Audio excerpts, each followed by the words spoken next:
पाकिस्तान के test player Abdullah Shafiq और इमाम उल हक को आईसीसी ने बड़ी खुशखबरी सुना दी है। पीसीबी ने पीएसएल 8 के लिए सिल्वर कैटेगरी के लिए फॉरेन प्लेयर्स की लिस्ट जारी कर दी है। शाहिद अफरीदी ने पाकिस्तान और इंडिया को अपने ताल्लुकात बहाल करने के लिए क्रिकेट सीरीज करवाने का मशवरा दे दिया है। शुएब अख्तर ने चेयरमैन पीसीबी रमीज हसन राजा को पिंडी की थकी विकेट बनाने के लिए शदीद तनकीद का निशाना बनाया है। शुएब अख्तर ने मार्क वुड को मशवरे दिए हैं कि अगर आप 150 माइल पर आवर की स्पीड से बॉल करना चाहते हैं तो आप ट्रक को खींचें। राशिद लतीफ को वसीम अकरम ने लॉबिस्ट करार दे दिया है। हसन अली जो है वो हारिस रऊफ को टेस्ट में रिप्लेस करेंगे। आईसीसी ने पाकिस्तान के टेस्ट टीम के प्लेयर अब्दुल्ला शफीक और इमाम उल हक को उन पहले टेस्ट में शानदार कारकर्दगी दिखाने की बदौलत आईसीसी की जो मेंस की जो रैंकिंग है उसमें बड़ी खुशखबरी सुना दी। और अब्दुल्ला शफीक और इमाम उल हक ने पहले टेस्ट में जो पाकिस्तान वर्सेस इंग्लैंड के दरमियान रावलपिंडी में 1 दिसंबर से लेकर 5 दिसंबर तक खेला गया, उसमें अब्दुल्ला शफीक और इमाम उल हक ने जो है वो पहली इनिंग में दोनों ने सेंचुरी स्कोर की। इमाम उल हक ने दूसरी इनिंग में भी 40 प्लस रन बनाए। तो आईसीसी ने उनको इनकी शानदार कारकर्दगी की वजह से आईसीसी की जो मेंस की टेस्ट रैंकिंग है बैट्समैन की उसमें बड़ी खुशखबरी सुना दी। और अब्दुल्ला शफीक जो हैं वो अपनी कैरियर बेस्ट पोजीशन पर आ गए और उन्होंने 5 दर्जे ऊपर छलांग मारी और वो 15वें नंबर पे आ गए और वो ये उनकी कैरियर बेस्ट जो है वो टेस्ट की रैंकिंग है। और इमाम उल हक जो है वो 13 दर्जे छलांग लगा के आईसीसी की रैंकिंग में ऊपर आ गए और उन्होंने वो 38th पोजीशन पर मेंस की टेस्ट रैंकिंग में आ गए हैं। याद रहे कि आईसीसी ने अभी लेटेस्ट जो रैंकिंग जारी की है उसमें ऑस्ट्रेलिया से ताल्लुक रखने वाले मार्नस लबूशा ने उनने वो जो हैं वो पहली पोजीशन पर आ गए हैं क्योंकि उन्हें वेस्ट इंडीज के खिलाफ टेस्ट में 204 और 104 की खूबसूरत इनिंग खेली। तो मार्नस लबूशा ने 935 पॉइंट्स के साथ आईसीसी की टेस्ट रैंकिंग में पहले नंबर पर हैं। स्टीव स्मिथ जो हैं वो ऑस्ट्रेलिया के से उन्हीं का ताल्लुक है, वो 893 पॉइंट्स के साथ दूसरे नंबर पे। और पाकिस्तान के स्कीपर, पाकिस्तान की बैटिंग की जान जो है बाबर आजम, वो 879 पॉइंट्स के साथ तीसरे नंबर पे हैं। और इंग्लैंड का जो रूट जो उनकी मिडिल ऑर्डर का एक मजबूत कड़ी है, उनका मजबूत बैकबोन है इंग्लैंड की बैटिंग की, जो रूट वो पहले टेस्ट में कोई खास कारकर्दगी नहीं दिखा पाए। तो इसकी वजह से उनको जो आईसीसी की मेंस की टेस्ट रैंकिंग वो थोड़ा नीचे आए हैं। वो 876 पॉइंट्स के साथ जो है चौथे नंबर पर आ गए हैं। पीसीबी ने पीएसएल 8 के लिए फॉरेन प्लेयर्स की जो सिल्वर कैटेगरी है उसका ऐलान कर दिया है। और पीएसएल 8 जो है वो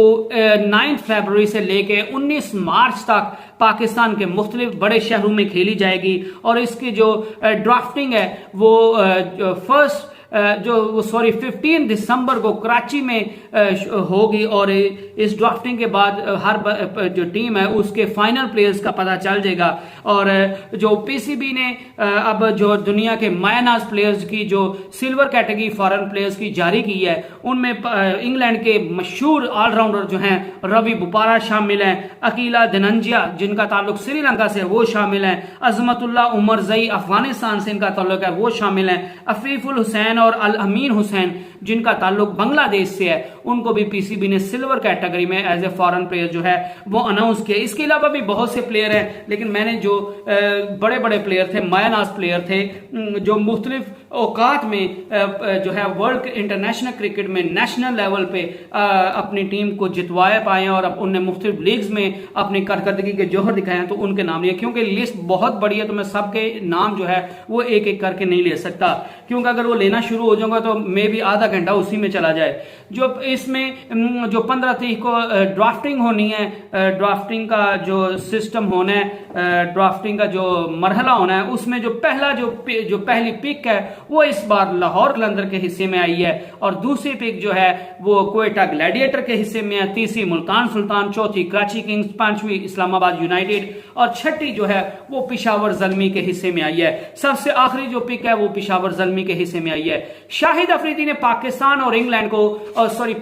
और भारत को अपने ताल्लुकात बेहतर करने के लिए क्रिकेट की सीरीज को बहाल करने का मशवरा दे दिया। और शाहिद अफरीदी ने पाकिस्तान और भारत से बड़ा मुतालबा किया है कि आपके जो पिछले 10 साल से पॉलिटिकल टेंशंस की वजह से आपस में ताल्लुकात खराब हुए हैं, तो क्रिकेट एक ऐसा वाहिद जरिया है जो कि अगर आप पाकिस्तान और भारत की टीम्स के दरमियान बायलैटरल सीरीज करवाते हैं तो उससे जो है वो दोनों मुल्कों की टेंशंस कम होंगी और दोनों मुल्कों के ताल्लुकात अच्छे होंगे। तो शाहिद अफरीदी ने पाकिस्तान और भारत को आपस में बायलैटरल सीरीज क्रिकेट सीरीज खेलने का मशवरा दिया है। इसके अलावा शुएब अख्तर जो पाकिस्तान के मायानाज फास्ट बॉलर रह चुके हैं, रावलपिंडी एक्सप्रेस के नाम से भी जाने जाते हैं, स्पीड स्टार के नाम से भी जाने जाते हैं, जिन जो आज तक के वर्ल्ड की हिस्ट्री के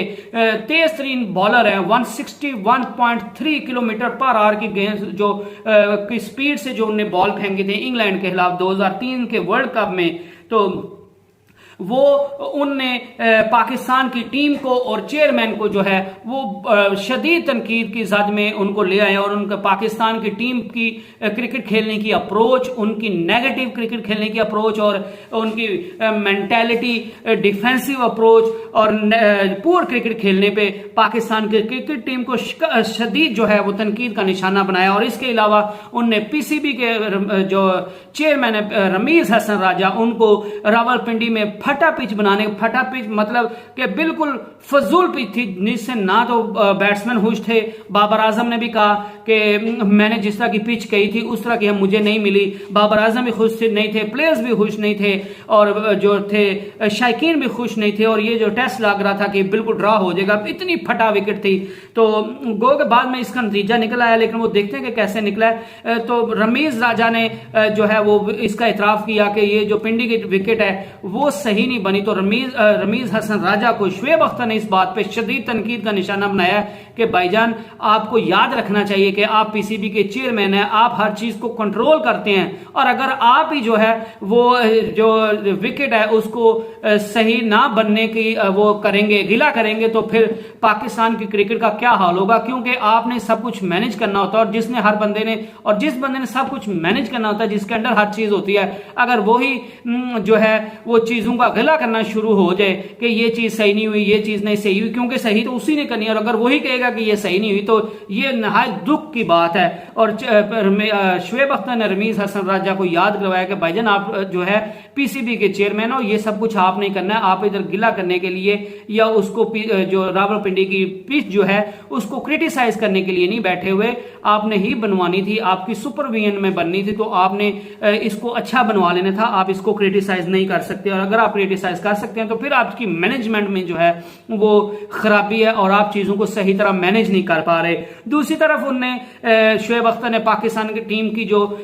डिफेंसिव अप्रोच और नेगेटिव क्रिकेट और पुअर क्रिकेट खेलने की बिना पर पाकिस्तान की टीम को भी शदीद तनकीद का निशाना बनाया। उन्होंने कहा कि नसीम शाह जो है, नसीम शाह और जाहिद महमूद को मैं दोष नहीं देता क्योंकि वो अभी यंग प्लेयर्स हैं, उनने बॉल्स बहुत ज्यादा खेल दी, उनने ऑलमोस्ट 100 बॉल्स खेल ली और उनने कोई खासा रन नहीं बनाया, वो सिर्फ बॉल को जो है वो टच करते रहे ताकि वक्त गुजारते रहे, तो उसमें एंड पे नसीम शाह जो है वो आउट हो गए। तो शुएब अख्तर ने कहा कि मैं नसीम शाह या जाहिद महमूद को 100 बॉल खेलने के बावजूद भी रन ना बनाने पे तनकीद का निशाना नहीं बनाना चाहता क्योंकि वो अभी तो यंग प्लेयर्स हैं। और लेकिन बाकी पाकिस्तान की टीम जिस तरह की खेली है, जिस तरह की पाकिस्तान की टीम की उन्हें कप्तानी को, बाबर आजम की कप्तानी को शदीद तनकीद का निशाना बनाया, उन्हें पाकिस्तान की क्रिकेट टीम को पुअर क्रिकेट खेलने की बिना पर, डिफेंसिव क्रिकेट की खेलने की और नेगेटिव क्रिकेट खेलने की बिना पर पाकिस्तान की क्रिकेट टीम को जो है वो शदीद तनकीद का निशाना बनाया और पाकिस्तान की टीम को तंबीह की कि आप किस तरफ अपनी क्रिकेट को लेके जाना चाहते हैं। दूसरा वर्ड जो है वो जो इंग्लैंड को आप देख लें, उनका जो ब्रेंडन मैकलम कप्तान है वो कहते हैं कि हमारा जो भी प्लेयर खेलेगा वो रन ना बॉल खेलेगा। मतलब इसका ये है कि जो भी बैट्समैन बैटिंग करेगा वो टेस्ट में भी 100+ के स्ट्राइक रेट से खेलेगा। और जो रूड ने जो कहा है कि उनने कहा कि हम टेस्ट क्रिकेट को रिवाइव करना चाहते हैं क्योंकि टेस्ट क्रिकेट में जब लोग 5 दिन मैच देखते हैं और उसके बाद कोई नतीजा नहीं निकलता और लोग शायकीन जो है वो मायूस अपने घरों को लौट जाते हैं, तो इस वजह से शायकीन का जो इसमें जो इंटरेस्ट है वो ख़त्म होता जा रहा है। तो जब शायकीन का इंटरेस्ट ख़त्म हो जाएगा तो फिर टेस्ट क्रिकेट का ख़त्म हो जाएगी। तो इस वजह से हम शायकीन के टेस्ट के इंटरेस्ट को बढ़ाने के लिए जो है वो हम एग्रेसिव खेलना चाहते हैं और हम टेस्ट क्रिकेट को रिवाइव करना चाहते हैं। और रिवाइव इसी तरह से होगा कि हर बंदा जो है वो अटैकिंग क्रिकेट खेले, क्वालिटी क्रिकेट खेले और जो है पॉजिटिव अप्रोच के साथ खेले, ताकि टेस्ट क्रिकेट का भी नतीजा जो है निकले और जो शायकीन है और हर ब्रॉडकास्टर, हर बंदे का उसमें इंटरेस्ट पैदा हो, ताकि टेस्ट क्रिकेट जो है जो ऑलमोस्ट खत्म होती जा रही है। आईसीसी ने इतने शॉर्ट फॉर्मेट के वो टूर्नामेंट्स निकाल दें कि टेस्ट क्रिकेट जो है वो उसको अब कोई देखना नहीं चाहता। तो उन्होंने कहा कि हम टेस्ट की अहमियत को दोबारा उजागर करवाना चाहते हैं अपनी अटैकिंग क्रिकेट और क्वालिटी क्रिकेट खेल के। तो शुएब अख्तर ने कहा कि दूसरी दुनिया है वो टेस्ट को रिवाइव करने की डगर पे चल पड़ी है। वो हर रन ऑफ बॉल खेलना चाहते हैं, वो 100 के स्ट्राइक रेट से ऊपर खेलना चाहते हैं। लेकिन पाकिस्तान की क्रिकेट को देखें कि इनका माशाल्लाह अभी भी वो डिफेंसिव अप्रोच, नेगेटिव अप्रोच और जो पुअर क्वालिटी क्रिकेट खेलना जो है अभी भी जारी है। और उन्होंने कहा कि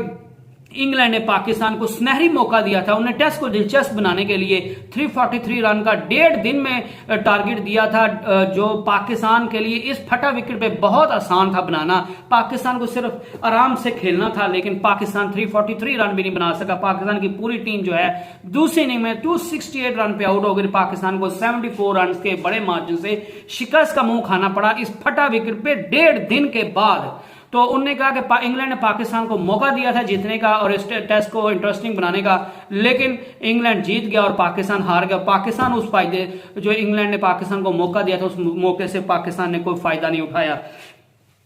तो इसके अलावा वसीम अकरम जो अपनी किताब सुल्तान की तशहीर में मसरूफ हैं और वो आए दिन कोई नित नए जो है वो नए इल्ज़ाम मुख्तलिफ क्रिकेटर्स पे लगाने पे तुले हुए हैं और लगा रहे हैं और वो सुर्खियों में आजकल। उनने एक और जो है वो इल्ज़ाम लगा दिया है और उनने पाकिस्तान के साबिक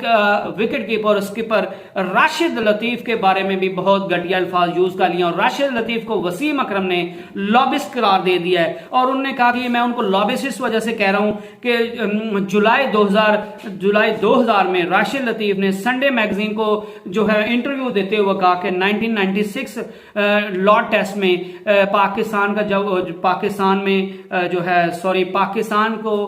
मैं पाकिस्तान की टीम्स की तरफ से खेल रहा था और मुझे जो है 15,000 पाउंड की ऑफर की गई थी कि पाकिस्तान की टीम को जो है वो 300 रन के अंदर अंदर ही आउट कर दें। गो के राशिद लतीफ ने ये नहीं कहा कि मैंने वो 15,000 पाउंड लिए और मैं उस चीज में मैंने वो हिस्सा डाला या मैंने कुछ वो फिक्सिंग की या नहीं की। जारी बात है उन्होंने तो कहा मैंने नहीं की, लेकिन वसीम अकरम ने उन्होंने लॉबिस्ट करार दिया क्योंकि वसीम अकरम ने कहा कि मैं उस टाइम कप्तान था। तो राशिद लतीफ ने मुझे क्यों नहीं बताया, कोच को क्यों नहीं बताया, मैनेजमेंट को क्यों नहीं बताया जब उनको फिक्सिंग की ऑफर की गई। तो जब उनने मुझे कप्तान नहीं बताया, मैनेजमेंट को नहीं बताया, कोच को नहीं बताया, तो फिर इसका मतलब है कि मैं भी उनने ये इसकी कोशिश भी की, उनने पैसे भी लिए हों और जो है वो उनने वसीम अकरम ने राशिद लतीफ को लॉबिस्ट करार दिया है। और उन्होंने कहा कि राशिद लतीफ ने 2000 में इस वजह से बताया क्योंकि वो उस टाइम सुर्खियों में आना चाहते थे। अगर वो बिल्कुल नेक नियत थे तो उनको जो लॉर्ड टेस्ट था उसी के दौरान जब उनको फिक्सिंग का कहा गया तो उनको कप्तान और कोच और जो है जो मैनेजमेंट है उसको इससे आगाह करना चाहिए था। उन्हें आगाह नहीं किया तो मैं भी वो इस चीज में इन्वॉल्व हूं। तो वसीम अकरम की तरफ से